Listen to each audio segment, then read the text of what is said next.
जिस समय आप एक मतलब नव विवाहिता को ये कहते हुए सुनते हैं कि मेरे पति को बचा लो, उसके हाथ में चूड़ा है, शादी हुए 1 हफ्ता हुआ है, किसी की शादी हुए 2 महीने हुए हैं, कोई इस एज में थे कि बड़े समय से प्लानिंग कर रहे थे कि हम कश्मीर जाएंगे, और 2 घंटे पहले शिकारा में बैठे हुए थे, और उससे कुछ समय बाद जब पहलगाम की ट्रिप पर वो थे तो वहां पर पॉइंट ब्लैंक पर उनको शूट कर दिया गया। इन चीजों के वीडियो सामने आ गए हैं और आज हिंदुस्तान उस खौफ को देख रहा है जो घाटी में 90 के दशक में रहा है। मैं सबसे पहले सर आपसे ये समझना चाहती हूँ कि आज जब आप ये तस्वीर देखते हैं, कश्मीर के बदलने की, न्यू कश्मीर की सब बातें हैं, लेकिन एक कश्मीरी पंडित इन तस्वीरों को देखते हुए इस वक्त क्या सोच रहे हैं? देखिए, जब मैंने अपनी छोटी बहन की तस्वीर देखी अपने पति की लाश के साथ बैठी हुई, तो मेरे आंखों से झरझर आंसू बहने लगे। और एक एक पीड़ित, एक आतंकवादी पीड़ित होने के कारण मैं उसका दर्द समझ सकता हूँ। और वैसे भी मुझे लगता है कि ये इमेज मुझे काफी हॉन्ट करेगी काफी दिनों तक। आप दूसरा, ये बार बार निरंतर कहा जा रहा है कि कश्मीर में टूरिस्टों पर पहली बार अटैक हुआ है। अनफॉर्चुनेटली ह्यूमन मेमोरी बड़ी शॉर्ट होती है। पिछले 35 साल से निरंतर एक समुदाय को टारगेट किया जा रहा है, और ये पहली बार नहीं है कि टूरिस्टों पे अटैक हुआ है। मगर सिर्फ ये था कि पहली बार आपने टूरिस्टों को, पहले आप टूरिस्टों को कैमोफ्लेज कर देते यात्रियों के रूप में। 2000, 2001, 2002, 2003, 2006, 2007, 2017 हर बार अटैक हुआ है यात्रियों पे, और खासकर पहलगाम एरिया में। गांदरबल एरिया में भी हुआ, बट पहलगाम एरिया में भी हुआ, और इस बार फिर से। और कल जब आप एक यात्री, एक टूरिस्ट का उसका धर्म पूछते हैं, जब आप उससे उसका आइडेंटिटी पूछते हैं, और अगर वो नहीं बताता है तो आप उसको निवस्त्र करके उस चेक करते हैं कि वो किस धर्म से आता है, ये साफ दर्शाता है कि ये एक एक्ट ऑफ टेररिज्म नहीं है, ये एक्ट ऑफ जिहाद है एक पर्टिकुलर कम्युनिटी के अगेंस्ट। अगर ये एक्ट ऑफ टेररिज्म होता तो वो आते और इंडिस्क्रिमिनेट फायरिंग करके चले जाते। आपके 28 में से 27 नॉन मुस्लिम्स हैं, क्लियरली आइडेंटिफाइड एंड किलिंग। और पिछले 1 डेढ़ साल में आप देखेंगे कि जम्मू कश्मीर में ये टारगेटेड किलिंग, हालांकि 2019 के बाद पाकिस्तान ने अपनी स्ट्रेटेजी चेंज कर ली थी और बड़ी क्लियर फोकस में टारगेटेड किलिंग चल रही थी। मगर पिछले 1 डेढ़ साल का अगर आप देखेंगे तो पिछले साल मार्च में रियासी में यात्रियों पर अटैक हुआ, क्लियरली डिफाइंड हिंदुओं की बस जो वैष्णो देवी जा रही थी। इसके बाद अभी 6 महीने पहले गगनगीर में जेडमो टनल पे आप फिर से नॉन कश्मीरियों पे, जिसमें से 6 नॉन कश्मीरी थे, नॉन मुस्लिम थे, आप उन पे अटैक करते हैं। और आज फिर से आप 28 लोगों को टारगेट करते हैं, जिसमें से 27 नॉन मुस्लिम है। बड़ा ही क्लियर पैटर्न कश्मीर में कम्युनिकेट किया जा रहा है। और अनफॉर्चुनेटली इस पे पॉलिटिकल पैटर्नेज स्टेट की पॉलिटिकल पार्टीज है वो दे रही हैं। ये कुछ दिन पहले ही आगा रहुल्ला जो एमपी है श्रीनगर से, वो एक वीडियो इंटरव्यू में कहते हैं कि कश्मीर में टूरिज्म के नाम पे कल्चरल इन्वेजन हो रहा है, इसको रोकना पड़ेगा। तो आप देख लीजिए, रोक लिए कैसे रोका, 27-28 इनोसेंट लोगों की हत्या करके। वही पर जो एमएलए हैं असेंबली में कहते हैं, पीडीपी कहते हैं कि 80,000 डोमिसाइल इशू कर दिए गए हैं, शायद वो जी। सब गैर कश्मीरी हैं, इस इन्वेजन को रोकना पड़ेगा। तो एक बड़ा ही क्लियर एक्ट ऑफ टेररिज्म चल रहा है, एक्ट ऑफ जिहाद चल रहा है, और अनफॉर्चुनेटली इसमें एक पर्टिकुलर कम्युनिटीज को टारगेट किया जा रहा है। 370 की बात सर, बदला है कुछ या नहीं बदला है? आज आप इस बारे में नहीं, क्या देखिए, सोचते हैं? 370 के बाद जो आपने बदला था वो आपने एक दिन में गवा दिया। All the gains you made in last 5 years has been wiped out in 1 day। अब क्यों हुआ ये? क्योंकि आपने 370 जब आपने हटाया, एक ऐतिहासिक कदम हटाया, मगर 370 हटाने के पीछे जो सोच थी, क्योंकि कश्मीर में अनएम्प्लॉयमेंट को लेकर प्रोटेस्ट नहीं चल रहा था, कश्मीर में इंफ्रास्ट्रक्चर को लेकर प्रोटेस्ट नहीं चल रहा था। मैंने 35 साल में कोई प्रोटेस्ट नहीं देखा है जो कह रहा हूं हमें नौकरी चाहिए, हमें इंफ्रास्ट्रक्चर चाहिए। वहां चल रहा था निजाम मुस्तफा, वहां चल रहा था अल जिहाद, वहां चल रहा था अल्लाह अकबर। और आपने उसको, उस जिहाद को, उस आइडियोलॉजी को काउंटर करने की जगह उस पर जामा पहना दिया डेवलपमेंट का, करप्शन का, अब्दुल्ला का। आपने उसको, उस आइडियोलॉजी को, उस फंडामेंटलिज्म को, उस फनेटिज्म को टैकल नहीं किया, और वो आज भी एग्जिस्ट करता है। अब आप देखिए, 4 टेररिस्ट मूव कर रहे हैं कश्मीर में, जिसमें से 2 पाकिस्तानी हैं। पीर पंचाल रेंज में ये तीसरा अटैक है पिछले 6 महीने में, बड़ा अटैक है, ठीक है। और आप probably same group of terrorist है जो अटैक कर रहा है, यानी आज भी उनके लिए इकोसिस्टम अवेलेबल है कश्मीर में, जो इंश्योर कर रहा है कि उनको प्रोटेक्शन भी मिले, उनको खाना भी मिले, उनको संरक्षण भी ये मिले। तो ये इंपॉर्टेंट बात तो बोली सर आपने आपने। आपने कंप्लीट करिए, कंप्लीट तो करिए। आपने कोई ऐसा एक्शन नहीं लिया है जो आइडियोलॉजी को आप निरस्त कर सके। कश्मीर की अपनी आइडियोलॉजी रही है एक समय की, जिसे ऋषि ऑर्डर कहते हैं, जो एक सिंक्रोनाइज लिविंग में विश्वास करता था। आपने उन फॉलोअर्स को साइडलाइन करके आपके नए लीडर जो आपने इस्लामिक लीडर्स बनाए हैं, मीरवाइज उमर फारूक अब आप नेशनल लीडर बनाना चाहते हैं। वो मीरवाइज उमर फारूक जो शब कदर के दिन एक आदमी को अपने सामने ब्रूटली किलिंग, मतलब जिसको हाथों से मारा गया, लिंच होते हुए देखता है, जो हमेशा पाकिस्तान की बात करता है। तो अनफॉर्चुनेट है कि हमारी जो selection of people in Kashmir रही है, पॉलिटिकल रिप्रेजेंटेशन, वो भी वो लोग रहे जो आतंकवाद के साथ रहे। सज्जाद लोन रहा हो, मीरवाइज उमर फारूक रहा हो, वहीद परार रहा हो, हमारे जो हॉर्सेस जो हमने बेट करे कश्मीर में, वो लोग हैं जिन्होंने अपनी ठीक है। जिंदगी और अपना पॉलिटिकल करियर लोगों की लाशों पे बनाया है। कल सोशल मीडिया पर भी ये नैरेटिव चल रहा था, कई जर्नलिस्ट इस बात को कोट करके कह रहे थे, ओपिनियन, वो अपने ओपिनियन शेयर कर रहे थे। इनफैक्ट उन ओपिनियंस में भी ये बात हाईलाइट की गई कि क्या जरूरत थी कश्मीर में इलेक्शन कराने की। देखिए आपने इलेक्शन कराया और इलेक्शन कराने के बाद वहां पर देखिए कैसे सरकार बन रही है, और जो सरकार बन रही है वो फिर उसी सोच को पोषित कर रहे हैं जिस सोच का शिकार कश्मीर घाटी रही है। आप एक डेमोक्रेसी और आपको इलेक्शन कराने पड़ेंगे। पॉइंट इलेक्शन का नहीं है, पॉइंट ये है कि as a centre, as a government, as an executive, आप किस चीज को सपोर्ट करते हैं, आप कैसे एक्शन लेते हैं।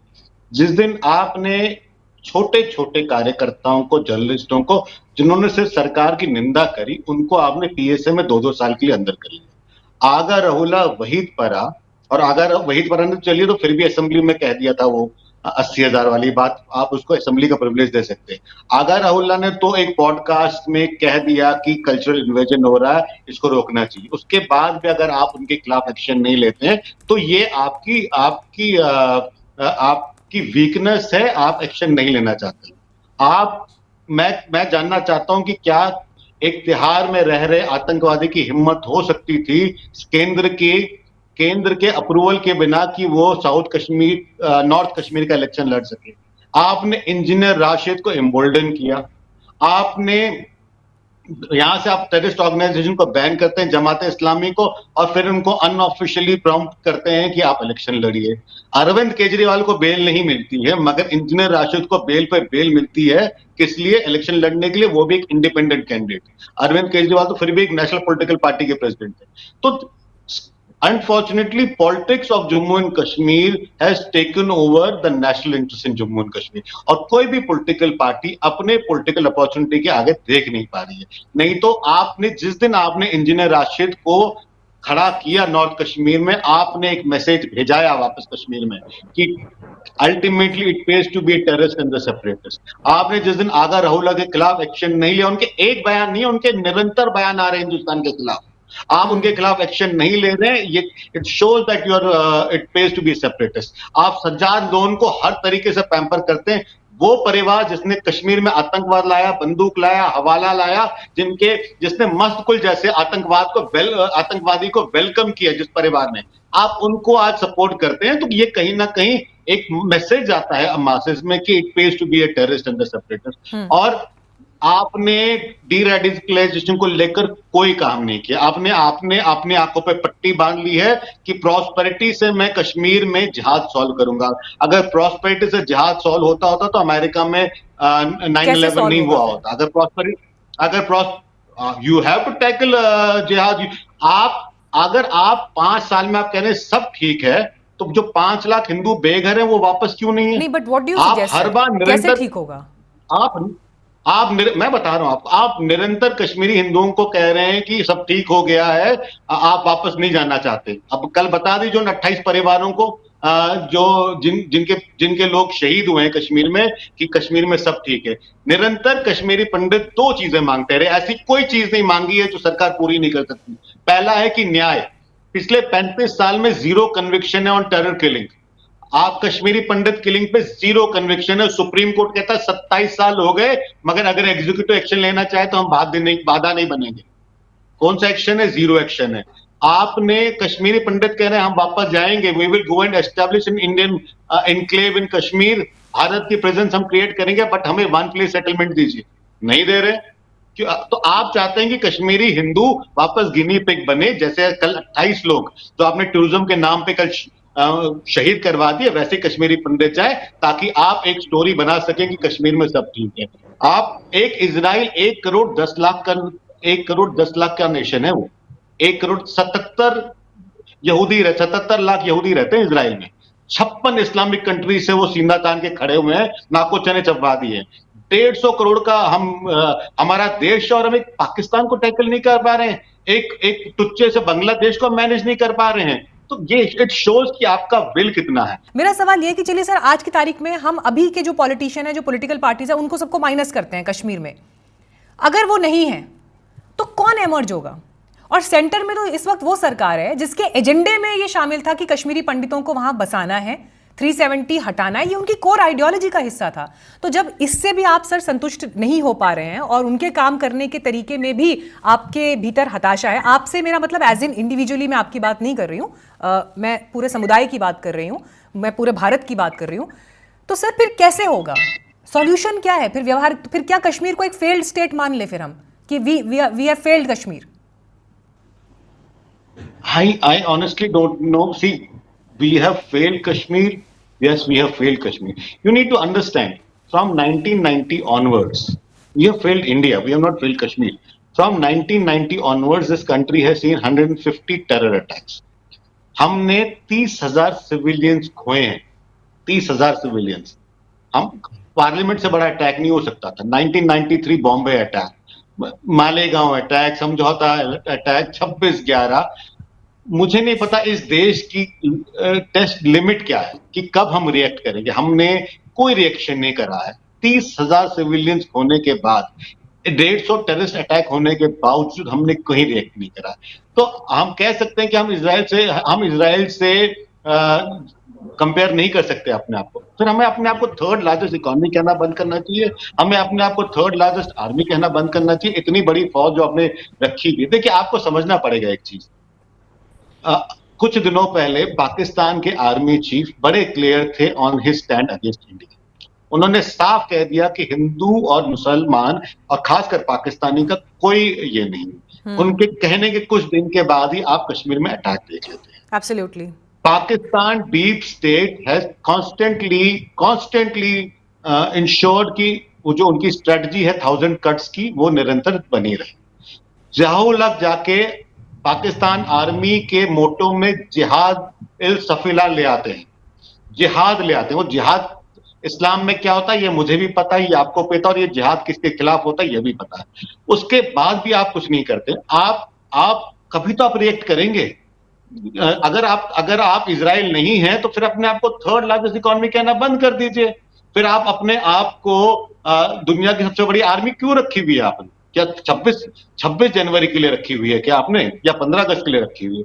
अगर आप, there are multiple ways to teach Pakistan a lesson. कल रात को आपके 28 इनोसेंट सिविलियंस मारे गए। मुझे बताइए एलओसी में पाकिस्तान के बंकर पे कितनी कैजुअलिटीज हुई? चलिए, युद्ध नहीं कर सकते आप। 1999 में जब पाकिस्तान ने हिंदुस्तान पे हमला किया, कारगिल में इनकर्जन किए, तब दोनों न्यूक्लियर नेशंस थे। क्या तब उन्होंने सोचा आप न्यूक्लियर नेशन है, हम इनकर्जन नहीं करने चाहिए? आज पिछले 35 साल से वो निरंतर टेररिस्ट भेज रहे हैं। क्या वो एक बार भी सोच रहे हैं कि हम न्यूक्लियर नेशन है? क्योंकि उन्हें पता है कि हिंदुस्तान रिएक्ट नहीं करेगा। मुझे लगता है समय आ गया है कि कहीं ना कहीं आपको पाकिस्तान आर्मी को कॉस्ट ऑफ सच एक्ट्स याद दिलाने पड़ेंगे, और ये छोटे सर्जिकल अटैक से नहीं हो सकता है। आर्मी, भारत की ब्यूरोक्रेसी, भारत के प्रधानमंत्री, गृह मंत्री, डिफेंस मंत्री मुझसे ज्यादा सक्षम है सोचने के लिए कि कैसे कर सकते हैं। हाँ, मैं उनको राय नहीं देना चाहता हूं, but they need to act. We unfortunately are not seeing any action happening.